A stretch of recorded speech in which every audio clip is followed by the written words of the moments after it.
I GC News, Beba Bawumia Kwaba, Hadie, latest and hot news Guana Mede, Bremo, Arunti, Union subscriber, Omodi say, over subscribe to the channel. Yoba say, when the subscribe button, now wabele notification, where the sa, new video be uploaded. When the first person I was Sabeka, I hear video, I feel we are now one like video, give us a thumbs up. Now, see. Share my offer so now when you be here now who and summer air so air Ghana memoir it's as a hadie latest hot guana maybe bremo afi yimbu here and summer abeto yepunso yinti yes report here about the yinti sansibia airport yinti certain characters are want taking the political stage, you know, they will all lose their essence on best slip to maybe rightly or place or more deserve, and that is the point we are getting to. Right. That was if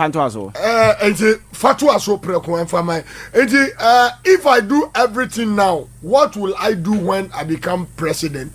Dr. Mahmoud Bawumia. Medical culture is a silly comment. And I'm expecting saying Samira Pacha.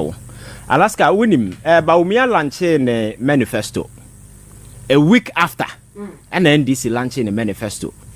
But you see, manifesto now or launch you know, the traction and all expect to say Benyano. Okay.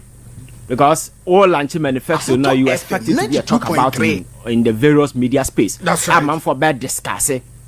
But you see, and I'm say character now or my catcher said the biggest part of manifesto and your paper now what they chairman for say may way, you know. Okay. But a nipa the trust and the confidence that you assume.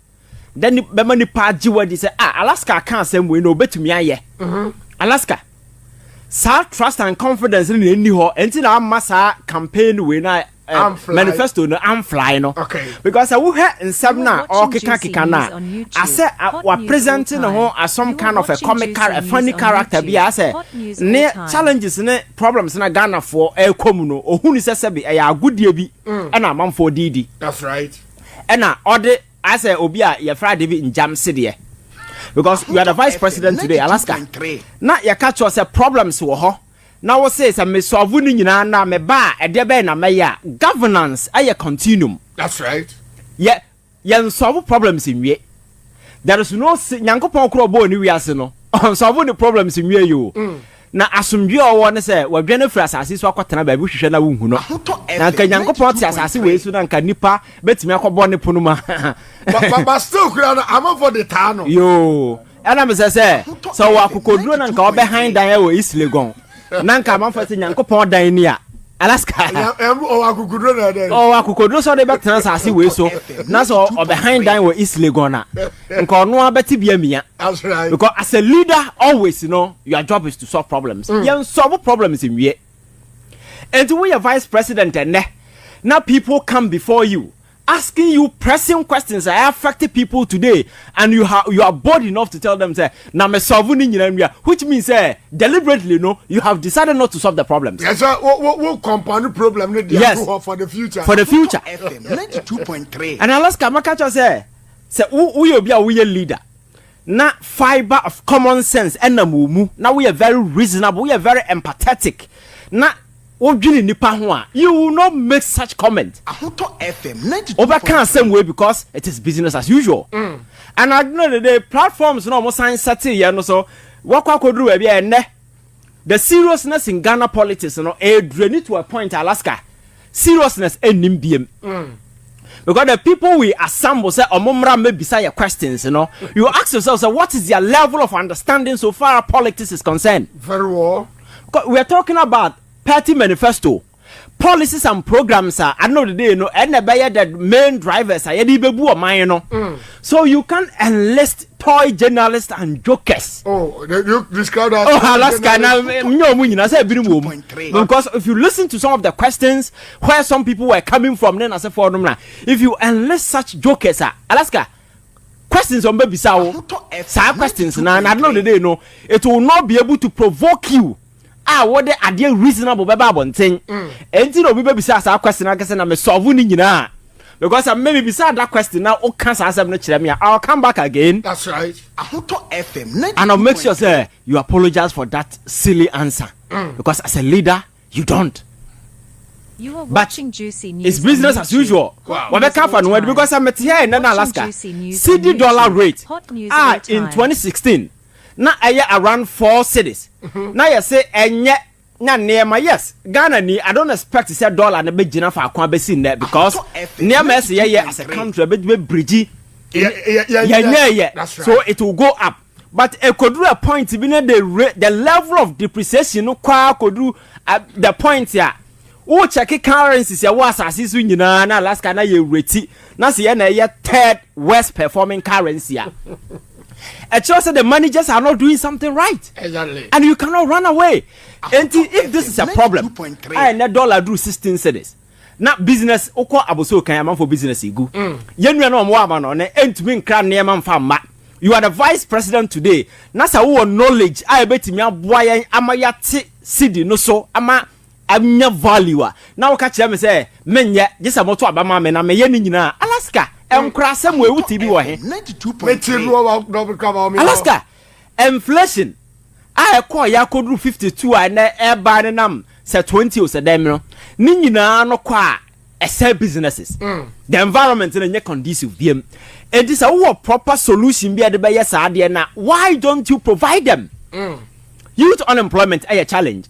So are we going to sit fold our arms until say Bawumia be president and send our money because baby among all the contestants no more power no Alaska you have the capacity to be able to initiate some of the policies at war because who are the powers? Yes, independent candidate obi enu ho to me mahama only to me got in chain you are part of the establishment awo to me and policies and ideas bia wo bia na wo free say obetimi aboa ene no for instance leader we are serious now open power then abina incumbent government now we are part of it and say all the taxes aba betting tax baller tax the friend is saying e-levy cover tax and then as for emission tax so all taxes and yeah he put into Ghana for so and na abrabo mu aye den amam for most of ho konfo those who are omotifia depression for mo omo are desperate omo travel outside this country adolson omo do money a Middle East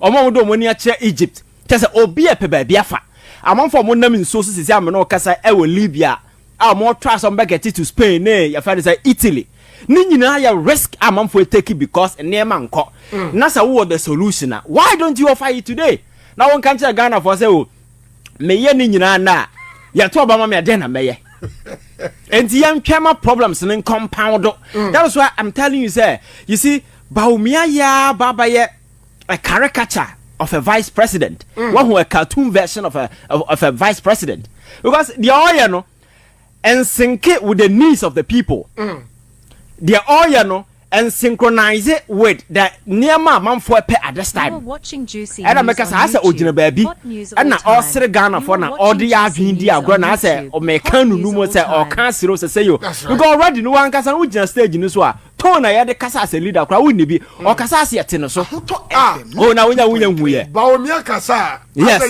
as yet so oh and from me who you free me em nwanwa cross out me yes a particular tone and on na okan nsisi so nsam na okan say a Gyamfi de abuse de benye and na wasia kwakofa another character de che so no the problem egu ni so kra da so chai Bawumia na nkasa but who study Napo as enko yi o aso yare o ana say yare de obi yare nti no da bi Napo na ye nim no enye onu continue Alaska ye beduru ho enti Alaska me say problems na Ghana for at this time no wa hu so pressing to the stand say so solution be our na nipa hu say because for instance taxes here na making near my salmon for businesses na say wo that idea say ba you can flip the coin na alternative now but Alaska what you do now say Ubeye bibi attempt to remove even about 1 or 2 just to give an assurance to Ghana and he say oh so we starting yebi na say eduru ho there is this guarantee so obeye you are part of a government that was seeking for IMF loan and as part of the conditionalities you've been asked to impose taxes upon taxes IMF deal ni that's right ono musika no mo de mawa ya de krata amaw answer na next one the baba no just a box ni nyina take it and taking these boxes means Niama ya diama say we do so, including say ubenya more revenue from way. Eduru hono mu say revenue ni ho a. They will not give you the money. So say am no ka say omo introduce you 11 no catch us from 1 million on day so send 100 Ghana above. That's right. And then so we send 8 cities amobi yati 11. Sir.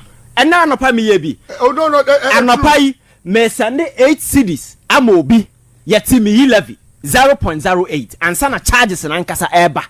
So this is a government that you can't even trust them.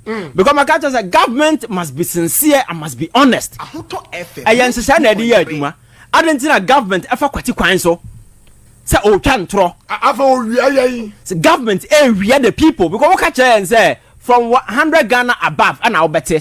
And that's a wo ye momo a. Ta wo ye momo na if it is above 100 even 10 Ghana kwan ye tew.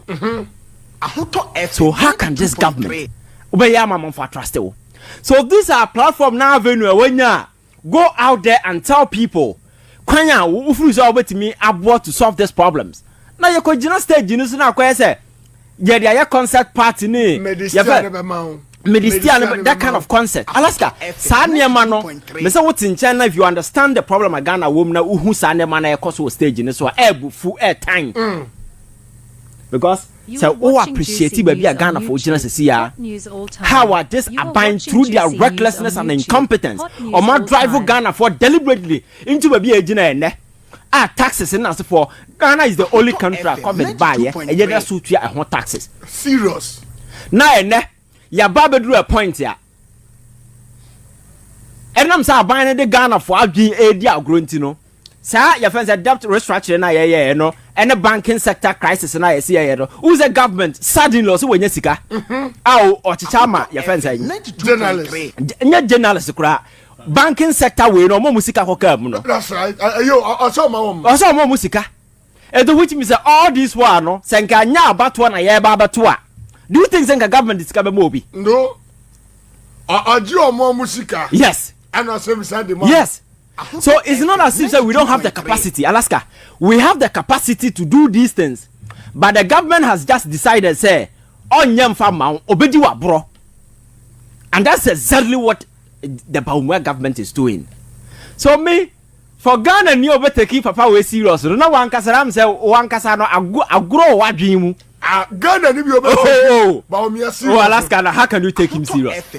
Because he has demonstrated clearly, say, yes, Sabi. Or not serious about anything that he says. Because go back and look at the promises and assurances that he made to the people of this country and look at how far we have come as a country. What are the policy initiatives for our neighbor? And then maybe Janaba catch him with the 11 and then I would have power crowd and son 11 in that so that man for Komu and all promises will be 11 if you know as a Nansania meeting meet you know what is the alternative? You should be telling me the alternative. Because me if you are there because of so when IMF I go into a certain understanding, you know, you cannot do away with these taxes and say revenue. At the same time, no, you are not ready. So we'll cut it down on your financial government expenditure and government sizes. Government size. Look at state-owned enterprises. Alaska, so I say size of government, you know, baby as Sikano Kono and your ministers oh. The CEO because Sika CEO back in a month it meets your ministers 5 salary in a month 2.3. Apart from that garden boy and allowances and as for them and we have this silly your friend and they are cut across Nipanu 2 kwanya and they say man per day yeah now Alaska oda ufie oda dem more per diem. You are working, that is why we are paying you, so you don't deserve no per diem. Cause as Kennedy per diem no obi tu kwan a obetimi aba but because of per diem no I 1 week otimi di 1 month. That's right. For per diem FM 92.3. Sasi Kennedy betimi dia I go into other areas to ensure that we take care of other people because in this civilized world there you go to some of the villages now ko hu baby and cry ti esua de na ba akofo tu kwan ko UK. You're trying to take it, Amano. Your friends say, Yamana allowance. Every single day, be someone per diem. and this now you can and this per diem we pay them in dollars. Now other yenim nyansa now to ana koblemu nyankopon. Say o mine nkoye. Now the winim nyansa. These are some of the body initiative you expect say. These are some of the things that meba be ye free just to ensure say che or minor resources no amobia ka obia by investing these monies in ventures ebetimi aboa to turn the situation around. But sanema we yebu ye egu so na ye ka say ye be taxes na se for ade na wode ba ade na be change because say amono ka say ye da kam Alaska ya postpone ya ka nyina kwa akire o na bibi say kana ya postpone kwa akire no me ma me na betu ya na sa papa na betu ya serious because we are not servicing our debt. At the time I subsidy debt, cedi no and dollar and 16 cedis. So you can imagine say you tam 50 million your fans saying $, say the Kwaku service debt and then Ghana be jina hefa. And Kameno Kasukwa and cedi to dollar almost 24-25 cedis. Yes. And na near mu ye nyina ye just for vote because I buy you need any plans or for any developmental agenda because I have plans in initiative the nyina yanya to impress people sabi ambato abama so to them it is about making money and getting the vote. My culture say we are experts when it comes to say yenje political power but yenya adwe de run your mind no e bi ni ho. It initiative no policy na yantia na no ade na Bawumia kogina ya fansa yin ye kan ka ye asem ye said the 2 weeks Akoto train bus drivers ya train Kaya ye in driving Kaya ye in for 2 weeks. Tell me driving school ben and ye no krem ha ya the 2 weeks na ko they are also not intelligent. Alaska and I'm say omo nim nyansa because Kaya ye na what training no again let me give you this profound way. Kaya ye na what training na oya bus driver what na ba bonten no bus no obi twi dada wonya import a single bus e ma krom ha enti sa nipa na waba no bus na manfo atwira okopam mo kwakotwia na okwakoye den na Alaska na VIP ni na se for no nam ho kro mo de 1 week etreni na ne taxi credit 2 weeks chiro bi na moto Alaska. So these are people omo free say Ghana for nim nyansa o. So omo free say omo na sometimes you don't even understand the kind of world they live in. Nyansa nyina wo mutim. Alaska and they're just doing things haphazardly. But my culture said this is a country. This is no village or what your mind na mena na wuja mena yabedi your hene and you can do whatever that you want to. This is a omanya nipa to abadi about and you are supposed to be accountable to the people. But we just do things sometimes what na wa ferry. What na wa ferry because some about Bawumia na mo can sometimes my catch say in the first place. Say Ghana is a serious country and that guy will not have the audacity to say of a president considering Niama why because Bawumia wanting to be president is an insult to everybody. Insult. Oh come on, Alaska. Me say Bawumia say upper president it's an insult to every single intelligent mind except the gullible ones say the hallelujah chorus baby a budget so but every single intelligent mind out there now I know be an san fan ko ta na chi no akofa sa akwa we yesi afre bi na post hwan o kasa asi abona so mo na chi on kanya nsasem I want to away from me tie we asma makaju madwene ho awie deep I don't know the besia ebema me ohini nto masa akọ NPP say me kodom sa party no I don't know yet I don't know I say baba and ala na baba and we baba me ohini nto me catch say ala nche matin ye na dwen ana kira so okọ back to opa wako bi so no anka so baka kire Alan is not going back to NPP period they should get it e besia nsi opeso oson man Ghana for peninsula nyame peninsula obeba wa ma and so what and so what? Dear MPP for Ghana say Ghana for two Abama MPP. MPP for will never respect Ghanaians again. If in this condition MPP can win an election, Ghanaians should forget it. I'm telling you my heart.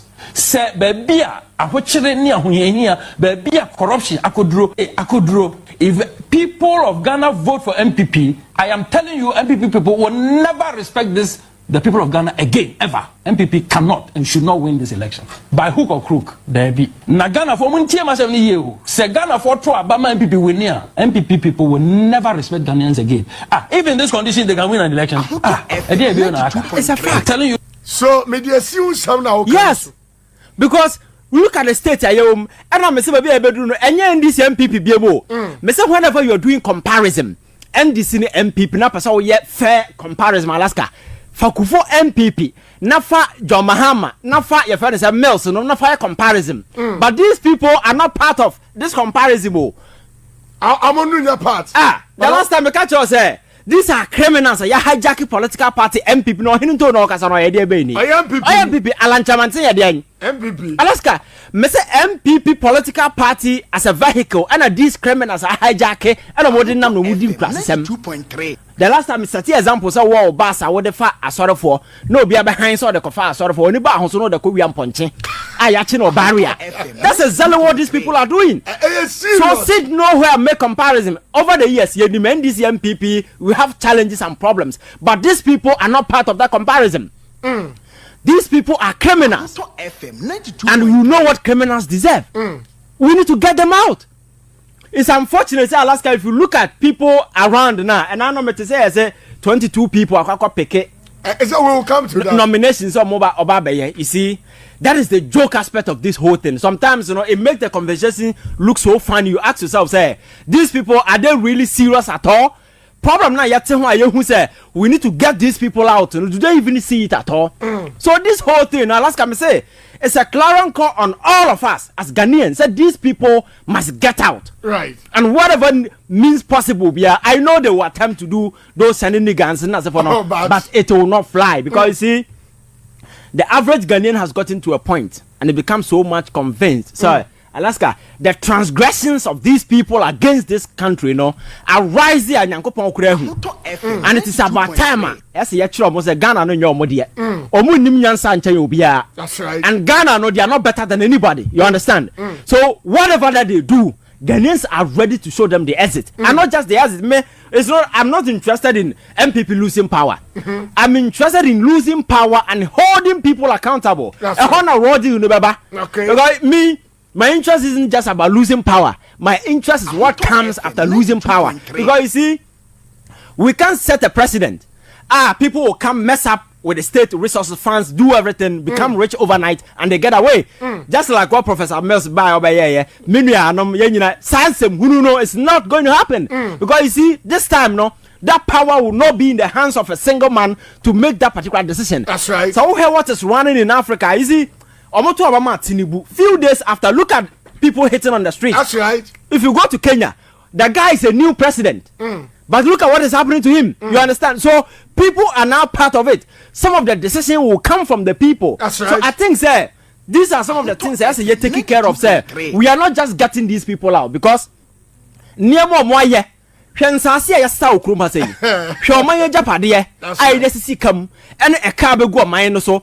Yatiana sa joka we obey road minister. Ono ankasa single-handedly suspended road toll across the country. Look at the amount of money on mine. Yes, and that joker will be walking around this country, and we are creating a president where another person will come and do the same thing. Alaska, yet to come her. And the cathedral some started here. Me now try this platform. That's right. Crossing people say this thing and yes sensible. Because Tetina yes cathedral now come and yes science lab research facilities in that for them and then you see a sorry dying. Uncle Israel for abo. Say and class ya dream the one party. Yet we caution us of work so more chroma says near way and union sadie. So don't be part of it. They never listen.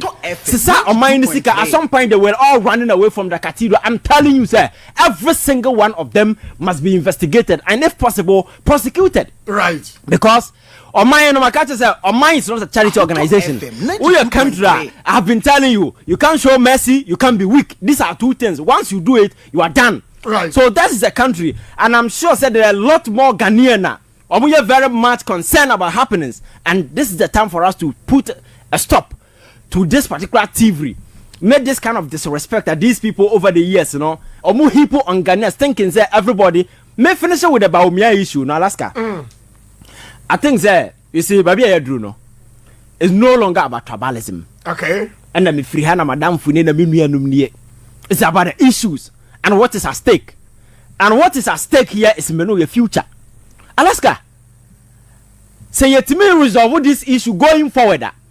I will recommend say we begin to build a new line of leaders. That's right. Because young building leaders are jokers will come and take our country and mess the country up.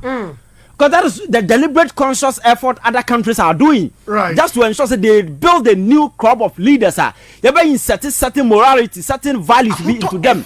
Not just say, or mind that any loose cannon or any idiot at all can just pop up and say, I want to be president because Akufo Addo I reduce the veil of respect. I gave yes, and there will be a source of a president. Right. Galamsey campaigns in the parliament, and we are quiet because you see, our mind is so dirty, I is so filthy enough. Say there is nowhere you better me clean it. So 7 December, no, you so clean, you sapo, you shovel. As we are coming to clean this country. Akasha. Yes, we are coming to clean this country. Sabaya Ghana better me the dignity back. Yo, for waiting and summer about beto so the cows GCB so and our head so we are subscribe ya but media say we be subscribe to such a way sunset had the latest and hot news in Ghana ya dey Prempeh. I feel we are now like video give us a thumbs up nothing share my offer for so now when you be here now we and summer so will Ghana memoir also be me a chair working fire and some way now will comment boxing mobeti me cabin in my next video. Thanks for watching. Like and share the video. You can also drop your comment. Please don't forget to subscribe. Click on the bell to turn on the notification.